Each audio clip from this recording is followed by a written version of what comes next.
The following is a special presentation of Tony Kurre Radio.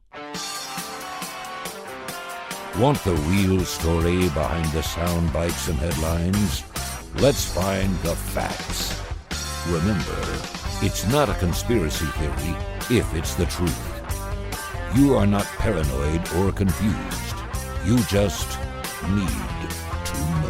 What's up, everybody? It's time for Need to Know. Kip Kiefer with you for another week here on TKR. Glad to be on hand, and hopefully you've had a wonderful week and a great weekend.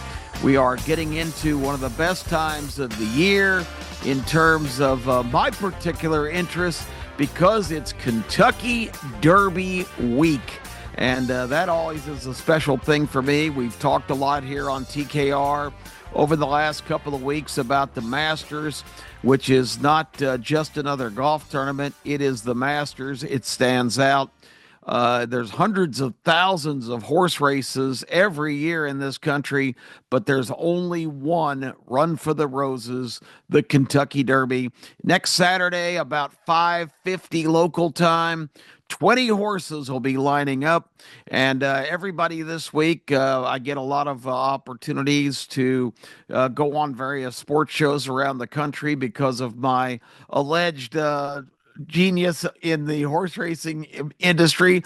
I have no Maserati in the driveway, so I'm not that big of a genius, but I do have a lot of passion for the sport. I mentioned last weekend on the starting lineup with Tony that my education really began at racetracks in the metro Washington, D.C. area, as my dad was a huge horse racing guy. Took me every Saturday to whichever track in the area was running, Laurel, Bowie, or Pimlico. Bowie never is no longer in existence, but they all kind of had a three-part season, rotated around to the various venues. Pimlico's still the host track for the Preakness every year, although I think it's going to be run at Laurel for the next couple of years while Pimlico is being refurbished, so that's big news. But I digress to say that a lot of my education happened not by reading the first grade readers about Dick and Jane and Spot. I didn't learn to read from See Spot Run. I learned to read by looking at the racing program and the daily racing forum to see if the 7-horse could run. And very early on in life, I showed a bit knack for maybe not so much scientific knowledge on horse racing, but some good intuitive, instinctive habits that led me to have some success in giving my opinion, to the point where even my dad, with his second or third grader in tow, actually listened to my opinions on races. And it's kind of fostered my entire career because, of course, aspiring to be the next great play-by-play announcer in sports circles, I got sidetracked early on in my early 20s to the racing industry. My dad had been transferred to Memphis from Atlanta, where I grew up after we left Washington, and I had an opportunity to become the track announcer and media host for the largest greyhound track in the world at that time, Southland Greyhound Park, just outside of Memphis, across the bridge of the mighty Mississippi in West Memphis. So that really kind of set the tone for my entire career. And the beauty of it was that even in that business, I also was able to continue to maintain my broadcasting aspirations, hosting various shows and getting involved in the sports community in Memphis early on. I actually even did some television with WMC TV, the NBC affiliate there, and really had some great opportunities from that kind of bold move for a 22-year-old to leave his secure blanket of Atlanta and all my friends and cohorts and contacts, and take advantage of my dad's friends and those kind of people in the Memphis area, and get the opportunity to kind of launch not only my lifelong career. I continue to be the executive director of the Birmingham Racecourse Casino for the Birmingham Racing Commission. I've had a great career in racing, and broadcasting has been in lockstep accompaniment all of that journey. So, really good stuff working out in terms for me. And the racing industry has always been something that I have loved and embraced since being introduced to it as a young child. And the Derby is so special. I had the opportunity to go to Kentucky Derbies in my lifetime. The first one was probably the most memorable because as a recent high school graduate and barely 18 years old, my friends and I, on a Friday night, sitting around our favorite watering hole, and the drinking age was 18 then. I think pitchers of beer at the Counterfeit Penny in Doraville, Georgia, were like $1.25. So we did some damage, but in one of those drunken, situations, we decided, you know what? We just need to jump in the car and go to Louisville, Kentucky, and go to the Kentucky Derby. We had no idea of the circumstances or what we were going to find. But don't you love the complete irrationality of youth? We did the same thing for the Sugar Bowl just a year or so before, and just blew into New Orleans with no hotel rooms, no tickets, no money really, and we're there to see Georgia beat Notre Dame with Herschel Walker for the Dogs. Georgia winning the 1980 national championship. We were able to wheel and deal and get tickets to the game. That was another one of those 11th hour kind of decisions, just like the Derby for in 1981, where we saw the first filly to win the Kentucky Derby since the 19 teens, and her name was Genuine Risk. We were there for that Derby. All kinds of great memories of just kind of blowing into town. It was $20 to get in the infield. The infield is the biggest party. There's 175,000 people typically at Churchill Downs for the Derby. About 30 or 40,000 of them are in the infield in the massive space that's there to be occupied. You don't really see much that goes on the track, but they have giant television monitors, and it is the most wild party you could possibly imagine. People are allowed to bring coolers in, chairs, all kinds of paraphernalia. Of course, we had nothing. We just had a few bucks in our pocket and a crazy desire to be there, but it was a memorable experience. And I've kind of worked my way up being in the industry from about that point on, because it was just the next year that I got the opportunity to go to Memphis and begin serving as the track announcer and media host at Southland. And so my subsequent derbies have been not as many as I would have liked, because working in the industry, that's the biggest day at whatever track you're working at. Everybody comes out to the races on Kentucky Derby Day. But I did manage to get there about four more times, and have been actually working my way up the ladder. Never been back in the infield, kind of outgrew that, but got some really good seats in the grandstand and then in one of the bar areas. And my last experience was outstanding up in one of the VIP, excuse me, lounges. And that's something that I'll always cherish the opportunity. Hoping to get back there in a short period of time here in the near future. Anyway, I wasn't going to wax poetic that much about the Derby today. I had the kind of twin experience. A couple of weeks ago, I just happened to see an item on the news involving a person that I had never heard of that apparently has some pretty good fame and success going.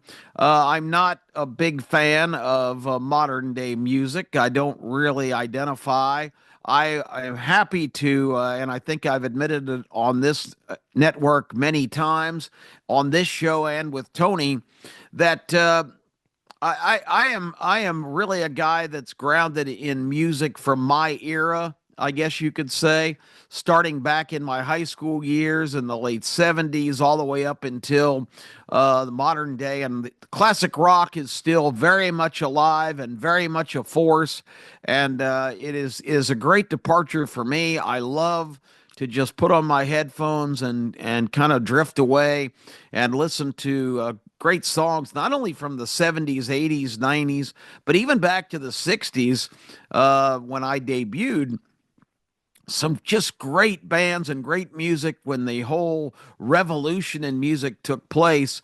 And I guess you can argue there's been revolutions since then, but not really in the directions I want to go. I love lyrics. That's what I'm into. I love beautiful accompaniments with those lyrics. And these days, that seems to be pretty much de emphasized. And so modern music with all of its bass and beat, not really my thing. But I don't begrudge anybody. Times change, and whatever you're into, and that's great. But I say all this because I've got a method to my madness as I wax poetic here, because the reason I talk about music is the person who was kind of put front and center with her comments was a singer, songwriter, and I guess star now that I'm not really familiar with. It's 27-year-old Chapel Roan, who I had never heard that name before I saw this news story a couple of weeks ago. She went on the She's Your Daddy podcast, which I did know about, although it's not exactly the circles that I hang around in. But I knew about it because that's where Kamala Harris chose to go for a podcast visit when she was a candidate for the presidency. And so I had learned a little bit about that network, and they are very far left and very progressive and very anti religion and family and traditional values and anti, let's just say the truth. They're really kind of anti-America. They think the country is rooted in evil, and they've got the far left agenda with all the trans rights and LBGPQ, XYZ, whatever letters are in the current lineup. And again, I don't. That's fine. I am not somebody who's going to condemn anybody else for their beliefs or their lifestyles or whatever. It doesn't tread on my turf. It's I'm pretty secure in who I am and what I believe and what other people philosophically or ideologically embrace. That's their business. It's not mine.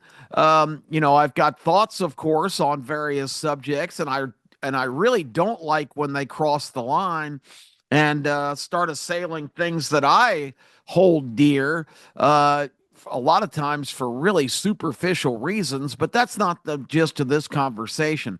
What I want to talk about is Chapel Roan's comments on that podcast. That her basic statement was, and I'm paraphrasing here, but when asked about her aspirations for having families and stuff, she declared she would never have a child, had no interest in it. And her reasoning was, every friend I have that has had a child or children is living in hell, basically, quote unquote. And it really made a light bulb go off in my head, because I've been seeing stories over the last 4 or 5 years about the birth rate in this country and around the world seriously declining. And there's so many reasons for that. And a lot of them are not negative, but the basic premise is that now in America, where in the baby boomer era, post World War II, the average out of 1,000 adults, women, was 2.4 children per female in that kind of high water mark. Now it's down to 1.66. And that you might say, well, that's not that big a difference. Well, actually, it is, because if the average was about 2.5 children, that means you had two or three typically. Me being in the baby boomer generation at the tail end of it, because it's kind of considered 1948 to 1964. Uh, I certainly qualified there. I had two siblings, so that was three in our family. I knew of families that had five, six, seven kids, which, made up for the average of people that only had one or none back in those days. But the bottom line is it has severely declined. And if it's one less person per family on average at this stage, that's a distressing number, because the in the population game, the whole kind of premise of it is that succeeding generations, you got to have two or more uh, offspring to make up for the two parents that are involved in making that happen. So when those two people, have run their course, there's two other people that they have provided to replace them moving forward. And we don't have that situation going on currently. And there's so many societal reasons for that. Without being overly critical and just being strictly analytical in this assessment, a big reason for that is this kind of leftist movement, which is anti family traditionally. Anti religion is a major factor in that. And a lot of young women being pushed and even shamed. You hear women say, I want to be a traditional American housewife and have families. They have been subject to actual criticism by a lot of these kind of hardcore left women's movement people. And again, to each their own. But any woman who aspires to be a mother and have a family should not be, subject to criticism or ridicule for foregoing her own goals and potential, because, I'm here to defend people that are really into motherhood, and certainly are amazing examples. The commentator on the weekend Fox News channel, Rachel Campos Duffy, has had 9 children with her husband, who is the current Secretary of Transportation, Sean Duffy, and yet she is a full-time media host. So, the demands are considerable, and a lot of the other societal reasons that people aren't having children are, in surveys asking young women what their intentions are. They have major concerns because the leftist movement has made such a case for all of the climate concerns and the fact that humans are harmful to Earth and its ability to maintain itself.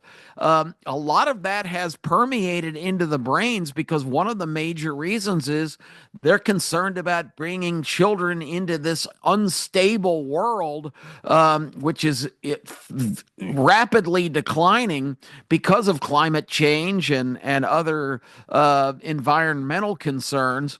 And my response to that is that, unfortunately, that's a situation that I always stress on this show. You've got to think for yourself. You can't let people plant things in your head that are going to just completely spoil the soup of your own opinion.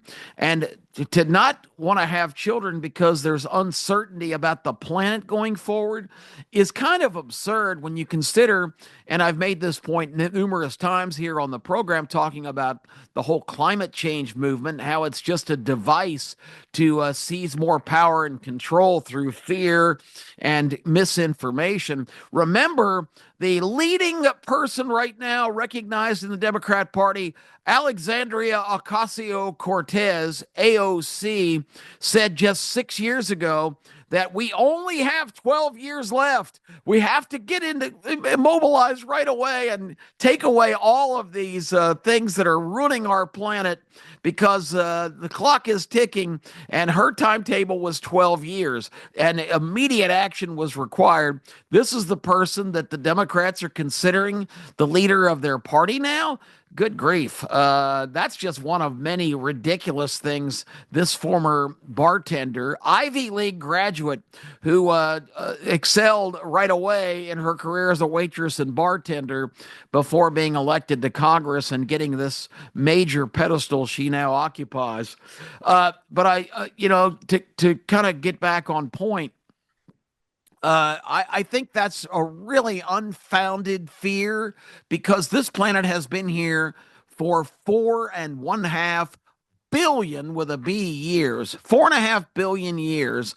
This blip on the radar that we are in our lifetimes at this stage to suggest that since the Industrial Revolution in the world in the late 1800s has put the planet on this downward spiral where everything is going to hell on a bobsled is really ridiculous when you consider this planet has been here for this long and has gone through so many evolutionary periods, so much change, so much alteration, so much,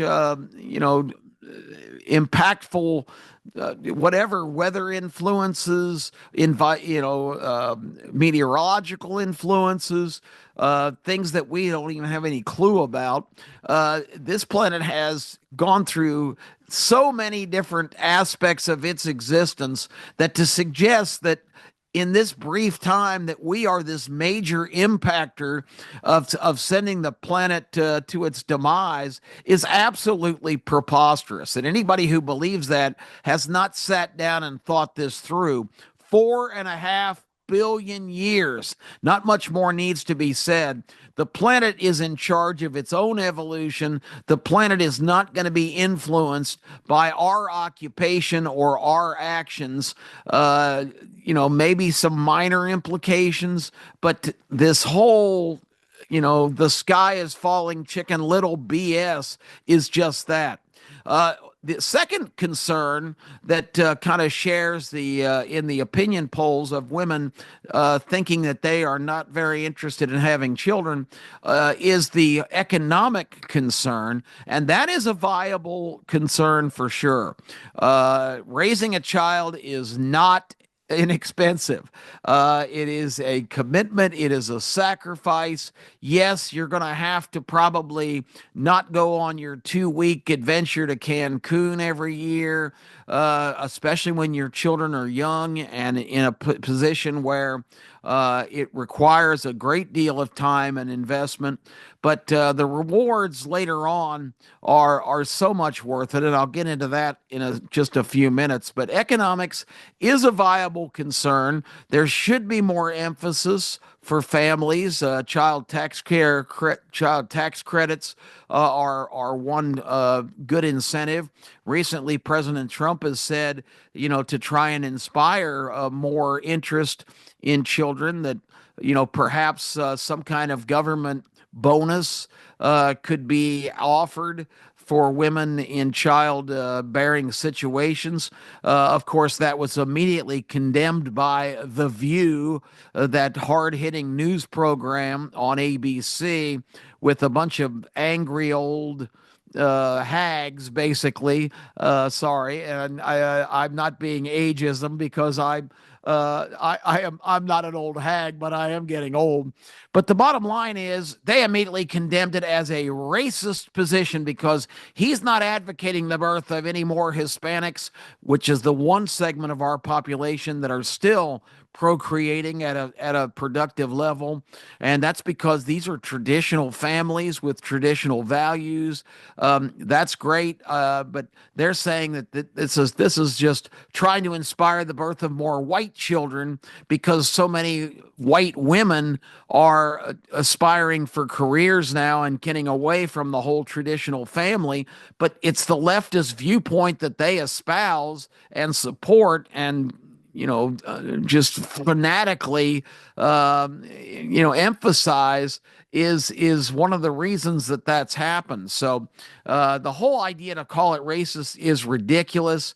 There are, of course, the left has pushed abortion relentlessly in this country, and there are so many abortions, millions of babies that have never come to fruition, and the predominant uh, segment of society that is taking advantage of the opportunity for abortion are the African American community. So, they don't even mention that there's no disincentive for any kind of babies to be born in this country, but abortion is a major issue because it gives women the opportunity to not go through with a pregnancy. And again, I don't have a concrete opinion on abortion. I think at its core, morally, it's uncomfortable to me. But certainly, I'm not in the circumstance of a woman who's got to make important decisions about her own life. So I just stay out of that discussion. I don't give an opinion because I don't think I'm qualified to have one. I can certainly express my feelings on it. But that's another major factor in this country. If we've got a decline in the birth rate, the fact that abortion is such at one point before the 2020 election, it was one of the major concerns on people's mind, the abortion policies of the candidates. And it, to me, is not something that is more important than some of the existential issues that we're talking about in our world, the danger of the world stage and the economics of our country and the opportunity for every American to have access to the American dream and pursue what they want to do in terms of their life and career. I think a lot of those factors should be front and center. But again, I don't have a strong opinion on it because I just feel like that being a male and not being in that position of being pregnant, if it's unwanted, women should have the right to make the best decisions for themselves. So, with all that being said, that's some of the reasons for decline. We can see it, in the numbers and the statistics. But I did have the occasion this past weekend, and actually it's 2 weekends in a row. I got to go to Tuscaloosa last week for an Easter celebration where a lot of folks had brought their children. But it hit a lot closer to home for me yesterday when I was invited to a shower for my youngest nephew, who is the last in his group of 5 or 4 siblings to get into the marriage and child care business. Nicholas was married to his bride, Megan, back in November of 2023. And I was honored to be asked to perform that ceremony, and it was really a new experience for me. But they really honored me with that. There was a huge baby shower that all of the relatives and friends were invited to at my oldest nephew's compound down in the Chelsea area. They live on a big family plot of land, and it's out in the country, and it's really kind of a cool place. And there were just countless kids running around. My nieces and nephews here, the 4 siblings to Nicholas, have had 8 children in the last 7 years collectively. So it's a population explosion in the Formentano family. And for the girls, of course, they've got different last names now. But there's been 8 children born, all boys. Everyone, 8 for 8. Nobody's had a girl yet. Everybody's sure that Nicholas, who's always been kind of the abrasive one and the most self-minded one in the family, will be the one to break that mold. But just a wonderful occasion yesterday.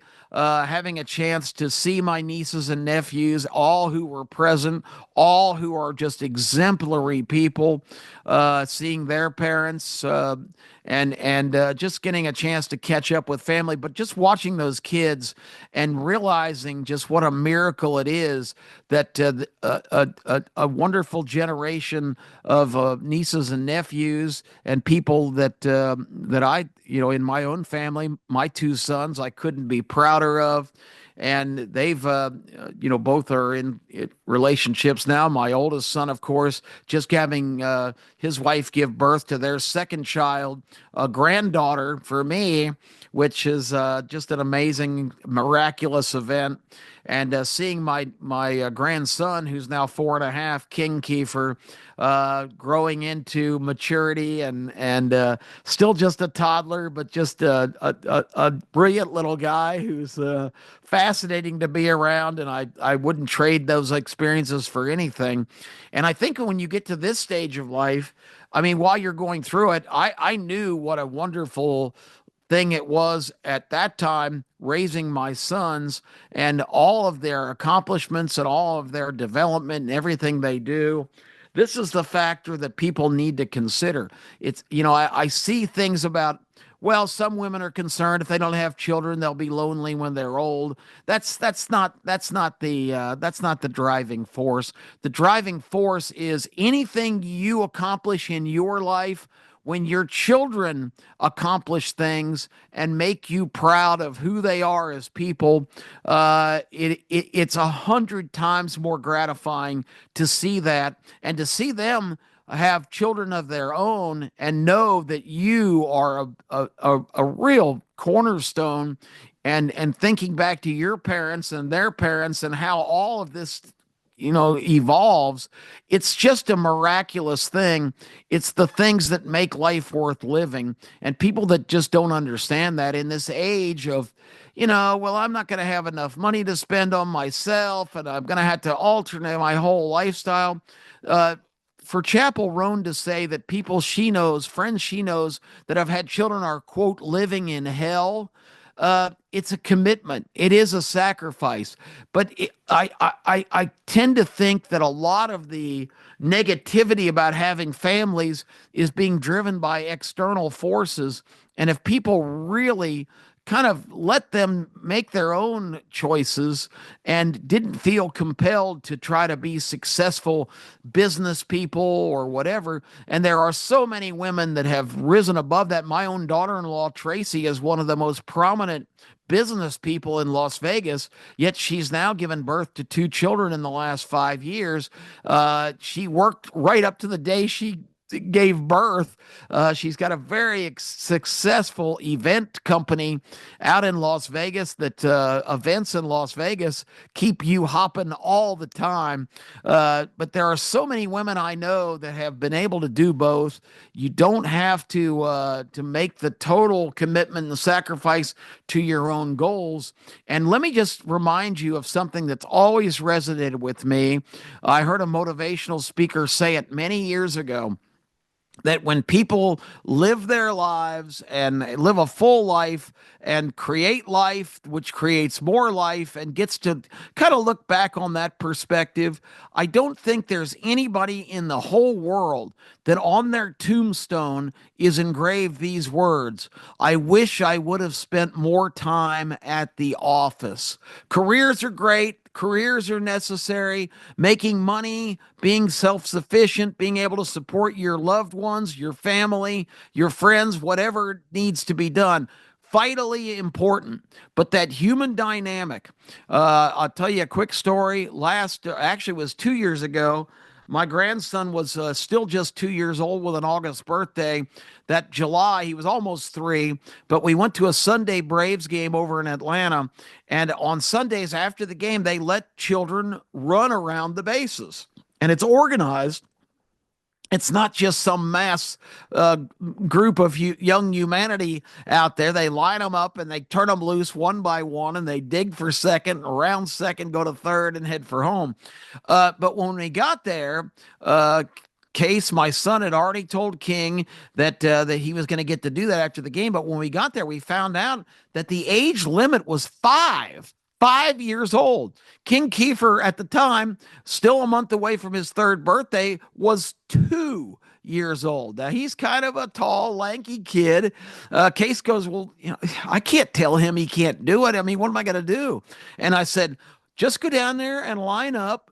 And I talked to King and I said, King, you're supposed to be 5 to run the bases, so you got to act like a real big boy. You can't, mommy and daddy can't come on the field. You got to go out there, and if you want to do this, and Case and them and Tracy were telling him the same thing. I'm telling you, that kid at 2 years old, so much smaller. There were 11 and 12-year-olds in line with him because they take him out in groups of like 20. They line up all the way up the stairs of the stadiums and head back into the corridor. It's quite a production. But when he stepped up, he never batted an eyebrow. Most 2-year-olds would be crying and intimidated. King Kiefer went to first base. They told him go. He dug for second. I had the thought right when he was heading that direction that, oh my God, he's never played baseball. He's too young for T-ball. He's watched games with us, but does he know to turn at second and go toward third? And right then, my youngest son, Clayton, said, oh my God, I think he's going to run into the outfield. He overran second, did not turn very quickly, finally got to the edge of the dirt, almost the outfield grass, and then abruptly changed course and headed for third, much to our relief. Rounded third, went extremely wide, almost to the dugout, and headed for home, and got to home plate and jumped on it with both feet.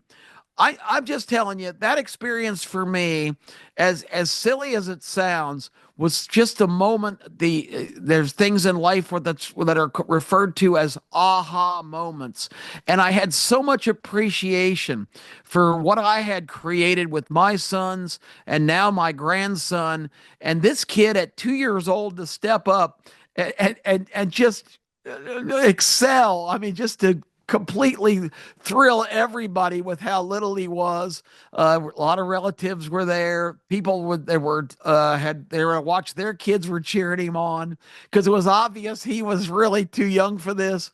But I just had this amazing sensation of accomplishment, and I don't think anything else in life compares to that. When your kids and your grandkids do great things, and mine amaze me every day, and it's not even the accomplishments. Both are doing fantastic in their careers. Both have become involved with unbelievable partners. All of that's great.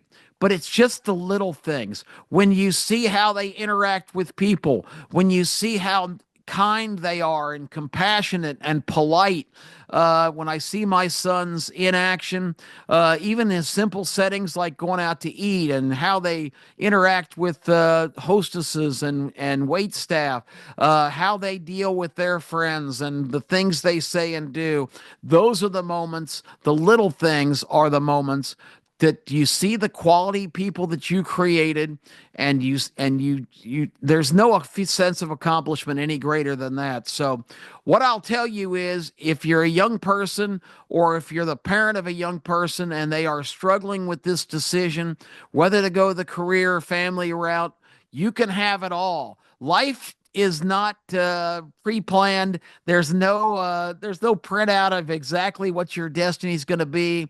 You just got to live your life and see what roads you cross. You don't make decisions on these things before the fact. You just got to be willing to just sort of wing it. And that's my best advice to any young person now.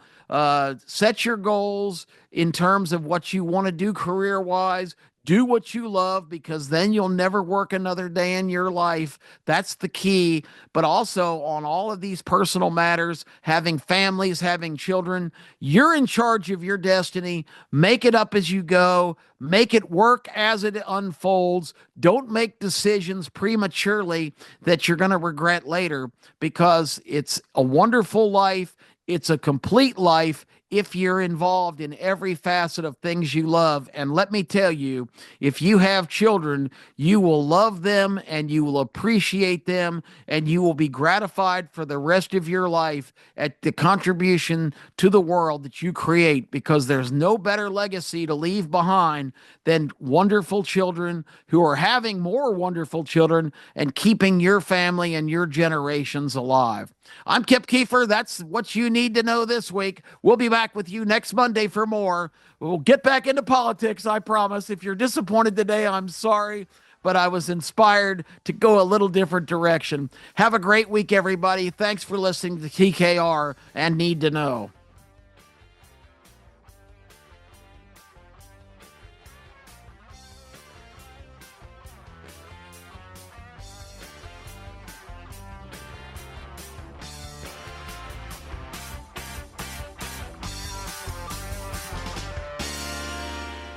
This has been a special presentation of Tony Kurre Radio.